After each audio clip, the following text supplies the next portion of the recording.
여러분 안녕하십니까. 일명 원숭이 두창으로 불리는 엠폭스 환자가 충남 도내에서 처음으로 발생했습니다.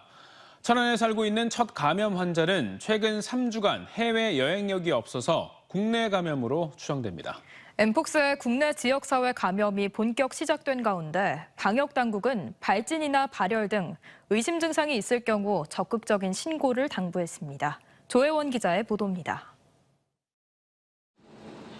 충남 천안에서 도내에서 처음으로 엠폭스 확진자가 나왔습니다. 주소지가 천안인 이 주민은 지난달 24일 피부 병변이 발생해 28일 다른 지역 병원을 방문했고 29일 엠폭스 확진 판정을 받았습니다. 당시 발진과 발열 등 엠폭스 주요 증상이 나타났지만 입원 치료를 받으면서 현재 전반적으로 양호한 상태입니다. 증상 발현 3주 이내에 해외 여행력이 없어 방역당국은 국내 감염으로 추정하고 있습니다. 제2급 감염병인 엠폭스는 발열과 얼굴과 입, 생식기 부위 발진, 오한 등의 증상이 나타나며 피부나 성접촉 등 밀접 접촉을 통해 전파됩니다. 코로나19와 같이 호흡기나 일상적인 접촉을 통해 발생할 가능성은 거의 없습니다. 지역에서 첫 확진자 발생에 충남도는 역학조사반을 구성해 심층 역학조사와 접촉자 조사를 진행하고 있습니다.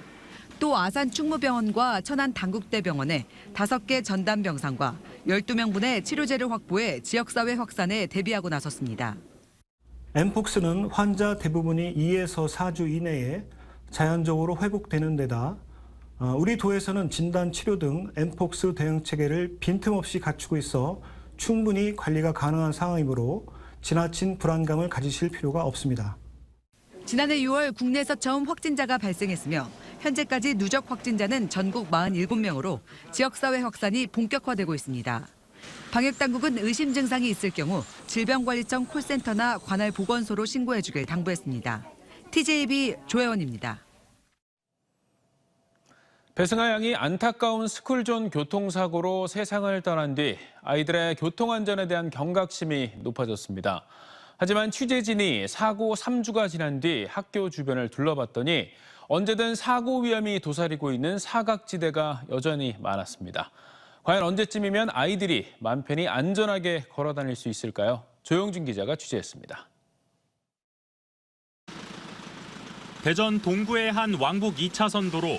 차들이 도로를 빠른 속도로 내달리고 차가 오는지 눈치를 보던 사람들은 무단 횡단을 합니다. 이 도로 끝엔 이렇게 횡단보도가 설치돼 있습니다. 하지만 다음 횡단보도로 건너가려면 이 길을 따라 500m 이상 더 직진해야 합니다. 근처엔 초등학교와 중학교 3곳이 몰려 있지만 과속 단속 카메라나 횡단보도가 없다 보니 늘 사고 위험이 도사리고 있습니다. 반대편에서 오던 차량이 아이를 들이받았고 그 바람에 바로 이제 구급대원들하고 경찰 차들이 와서 바로 응급조치를 했지만 단속 카메라 그리고 CCTV조차 없다 보니까 답답했던 주민들이 직접 관할구청에 어린이 보호구역 지정을 요청했지만 거절됐습니다. 근처엔 지역 아동센터와 학원도 있지만 다니는 아이들이 지정 기준인 100명에 미치지 못한다는 게 이유였습니다. 결국 경찰서에 횡단보도라도 설치해달라고 요청했지만 아직 현장 점검이 없었고 교통량 등 고려해야 되는 조건이 많아 설치는 미지수입니다. 다른 곳도 상황이 크게 다르지 않습니다. 차 한 대가 겨우 지나다닐 정도로 좁고 어두운 대전 서구의 이 굴다리는 인근 학생들의 등 하굣길입니다. 초등학생뿐 아니라 중학생과 고등학생, 대학생까지 매일 인도와 차도 구분 없는 이 다리 밑을 지나가야 합니다. 탑차가 저쪽 건너편에서 일로 통과할 때 이쪽으로 들어올 때 여기가 높으니까 저쪽에서는 못 봐요. 그래서 애기들도 위험하고 이 도로가 굉장히 위험해요. 교육청과 서구청도 상황을 인지하고는 있지만 당장은 우회도로 마련이나 굴다리 내부의 안전펜스 설치는 어렵다는 입장입니다. 배승아 양이 음주 차량에 치여 숨진 사고 현장도 가장 먼저 중앙분리대와 안전펜스 설치 등 대책이 발표됐는데 아직 바뀐 게 없습니다. 더구나 다른 어린이 보호구역은 안전시설 설치가 여전히 검토 단계에 그쳐 시일이 더 필요할 걸로 보입니다. 사고에 대한 경각심이 실제 교통안전으로 이어지기 위한 보다 적극적인 행정이 필요하다는 지적입니다. TJB 조형준입니다. 충남도가 아산 순천향대에서 충남과 수도권을 잇는 광역급행버스 충남형 M버스 개통식을 열고 천안 아산에서 경기도 평택 지제역까지 운행을 시작했습니다. M버스는 순천향대를 기점으로 경기도 평택 지제역을 돌아오는 노선으로 온양 온천역과 배방역, 아산과 천안역 등을 경유하며 평택 지제역에서 서울 강남역으로 가는 M버스로 환승하거나 수서역으로 가는 SRT를 탈 수 있습니다. 이용요금은 직행 좌석형 버스와 같은 2,000원으로 30분 이내 무료 환승이 가능하며 순천향대에서 지제역까지 소요시간은 편도 83분, 하루 운행 횟수는 모두 18차례입니다. 충남도는 수도권 전철과 노선이 겹치는 충남형 M버스에 대해 2, 3개월간 운행한 뒤 노선을 변경하는 등 보완할 계획입니다.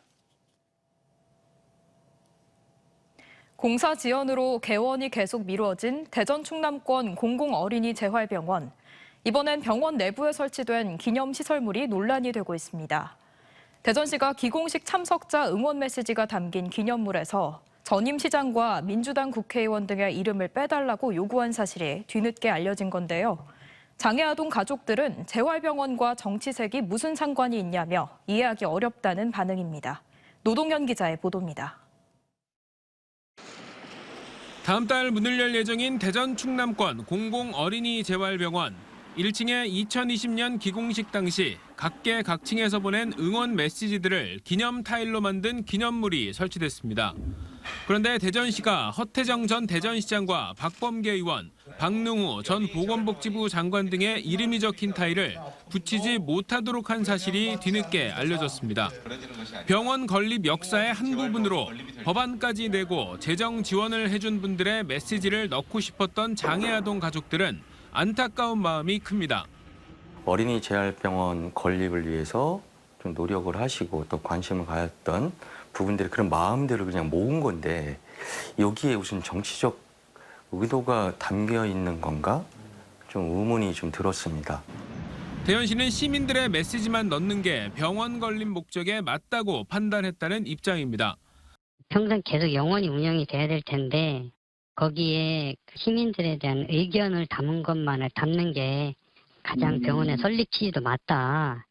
이런 가운데 대전시가 장애아동 단체들과 상의 없이 지난달 15일 새로 구성한 운영위원회는 장애아동과 시민단체 관계자들의 몫이 6명에서 1명으로 줄어 장애가족들의 목소리가 배제될 우려를 낳고 있습니다.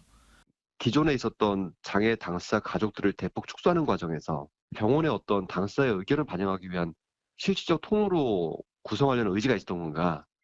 대전 공공어린이 재활병원은 의료진의 경우 재활의학과 2명과 치과, 소아청소년과 각각 1명씩 4명이 충원됐지만 당직 의사 등 여전히 필수 의료 인력이 모자란 상황입니다.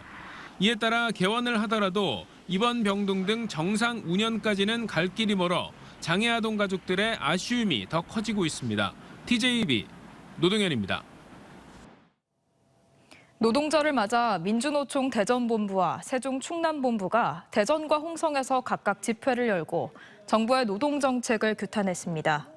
민주노총 대전본부 소속 조합원 7천여 명은 대전시청 앞 보라매 공원에 모여 물가와 금리, 공공요금은 줄줄이 오르는데 건강보험과 국민연금은 후퇴하고 있다며 윤석열 정권 1년 동안 국민들의 삶이 엉망진창이 됐다고 비판했습니다. 홍성군 충남도청 앞에서도 세종 충남본부 소속 조합원 4,500여 명이 모여 정부 정책으로 노동자와 서민의 삶이 피폐해졌다고 주장하며 오는 7월 열리는 총파업 투쟁에 참여하겠다고 밝혔습니다. 근로자의 날인 오늘 대전 오월드 정문 입구에 태극기가 거꾸로 개양돼 방문객들의 빈축을 샀습니다. 오월드 측은 취재진의 취재로 태극기가 잘못 개양된 사실을 처음 인지하고 즉시 조치를 취하겠다고 답했으며 다만 태극기를 언제 거꾸로 개양했는지는 확인하기 어렵다고 설명했습니다.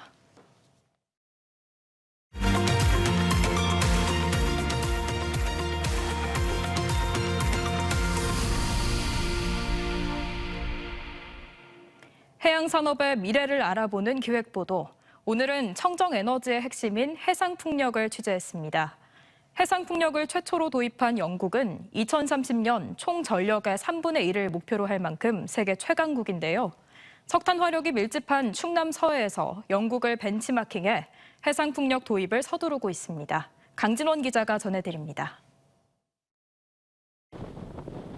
바다에 우뚝 선 타워가 긴 띠를 이루고 바람에 맞춰 터빈의 날갯짓이 쉼없이 이어지며 청정 에너지를 만들어냅니다.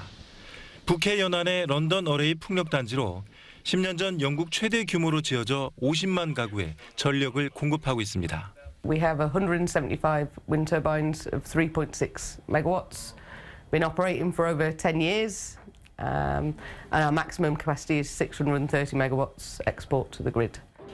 영국은 화석 연료 이후 시대를 대비해 1970, 80년대부터 해상 풍력을 연구했고 2001년 세계 최초로 단지 조성을 시작했습니다. 전체 43곳 단지의 터빈 2,700여 개, 연간 발전량은 37테라와트에다 설비 용량은 세계 4분의 1이고 국내 전체 전력의 13%를 차지할 만큼 영국은 해상 풍력 분야 압도적 1위입니다. 사방이 바다에서 풍부한 바람이 불고 수심도 얕아 해상 풍력을 위한 천혜의 자연 조건을 갖추고 있습니다. 또 여기에 정부의 강한 의지도 더해졌습니다. 영국 정부는 일찍이 해상 풍력에 대한 기술 개발에 몰두했고 국내외 투자를 위한 재정 지원, 수익 모델 발굴을 위해 과감한 행정을 펼쳤습니다. The UK was an early adopter of offshore wind technology. The government also provided really strong support for the growth of this industry as well, which is key. The government provided good subsidies, provided good incentives to industry. 특히 해상 풍력 발전을 크고 또 집단화하는 규모의 경제를 통해 건설과 유지보수, 관광 등 부가 산업을 유도했고 그 결과 지역사회 발전으로 이어졌습니다. 영국에서는 2030년까지 전체 전력의 3분의 1을 해상 풍력으로 충당하게 한다는 계획을 갖고 있습니다. 석탄 화력 종료가 임박한 충남 서해에서도 태안군을 중심으로 해상 풍력을 유력한 대안으로 꼽고 있습니다. 국내 석탄 화력의 절반이 밀집한 태안과 보령에서도 해상 풍력이 추진 중입니다. 특히 태안반도에서는 서부발전 등의 컨소시엄이 풍력단지 5곳을 설치해 2026년까지 1.86기가와트를 생산할 계획으로 일정한 풍속 등 바람의 순도가 높은 태안의 자연 조건과 맞물려 안정적인 전력 생산이 기대됩니다. 해상 풍력으로 인해서 우리가 가야 할 길을 제시하고 또 앞으로 태안의 미래 먹거리 산업에서 가장 중추적인 역할을 할 것이다. 그렇게 확신을 하게 되는 겁니다. 보령에서도 외연도 인근에 1기가와트급 초대형 해상 풍력단지 설치를 준비하고 있습니다. 충남 서해가 검은 연기를 내뿜는 굴뚝 발전의 오명을 받고 미래 청정에너지의 메카로 떠오를 수 있을지 주목됩니다. TJB 강진원입니다. 코로나19 여파로 대부분 중단됐던 어린이날 행사가 올해는 지역 곳곳에서 다양하게 열립니다. 대전교육청은 오는 4일 대전 컨벤션센터 제2전시장에서 제7회 대한민국 어린이 놀이 한마당을 열고 놀이마당과 인성마당, 재미마당 등으로 구성된 행사를 진행합니다. 대전 어린이회관과 엑스포과학공원 한비탑은 어린이날 당일 무료 입장이 가능하고 대전 예술의 전당에서는 뮤지컬 삼양동화와 대형 인형이 참여하는 거리극이 진행됩니다. 서산 종합운동장에서도 에어바운스와 드론 체험, 경찰 소방관 체험 등이 펼쳐지고 서산 버드랜드는 5일부터 4일간 앵무새와 조류 부화 같은 생태 체험 등 온 가족이 즐길 수 있는 프로그램을 마련했습니다. 오는 8월 대전에서 열리는 영시축제 총감독으로 한평나비대축제와 부천국제 판타스틱 영화제 총감독을 맡았던 장진만 관광문화기술연구소 이사장이 위촉됐습니다. 장 이사장은 축제 기획에서도 능력을 인정받아 대한민국 축제 콘텐츠 대상에서 2019년 연출감독상, 2020년 감독상을 받은 바 있습니다. 충청지방우정청이 빅데이터와 AI 기반의 차세대 종합금융 시스템 구축을 위해 오는 5일부터 8일까지 모든 금융거래를 전면 중단합니다.